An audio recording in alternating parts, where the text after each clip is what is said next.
আসসালামু আলাইকুম। সবাই কেমন আছেন? আজকে আকাশটা মেঘলা মেঘলা, একদম মেঘলা মেঘলা আছে। যেটা হচ্ছে রুফটপ সোলার প্রজেক্ট। বাংলাদেশে আসলে এই ধরনের রুফটপ সোলার প্রজেক্ট অনেক আছে।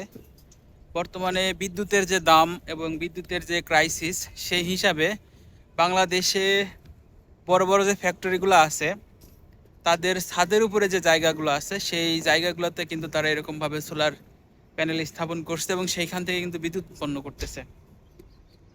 আর এই বিদ্যুৎ কিন্তু গ্রিডের সঙ্গে সংযোগ করা আছে, অর্থাৎ যখন ফ্যাক্টরি বন্ধ থাকে তখন এই বিদ্যুৎটা কিন্তু সরাসরি গ্রিডে চলে যায়। যখন ফ্যাক্টরি বন্ধ থাকে এই বিদ্যুৎ দিয়ে কিন্তু গ্রিডটাও মোটামুটি কিছুটা হলেও আসলে গ্রিডে যায়। এতে বাংলাদেশের যে বিদ্যুতের যে চাহিদা এবং জ্বালানি যে সংকট, সেই সংকটগুলো কিন্তু আসলে কিছুটা হলেও হয়তো বা 2% 3% কিন্তু পূরণ করা সম্ভব।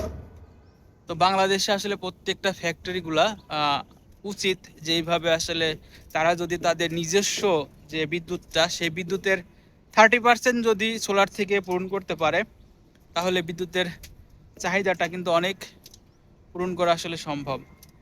বিশ্বের যে জ্বালানির সংকট তৈরি হচ্ছে দিন দিন, দেখা গেল রাতের বেলা যদি আমরা আমাদের জ্বালানি থেকে বিদ্যুৎগুলো উৎপন্ন করতে পারি তাহলেও কিন্তু হয়, এবং দিনের বেলার চাহিদাটা কিন্তু আমরা যদি এই সোলার থেকে পূরণ করতে পারি তাহলে কিন্তু অনেক অনেক মোটামুটি সেভ হবে।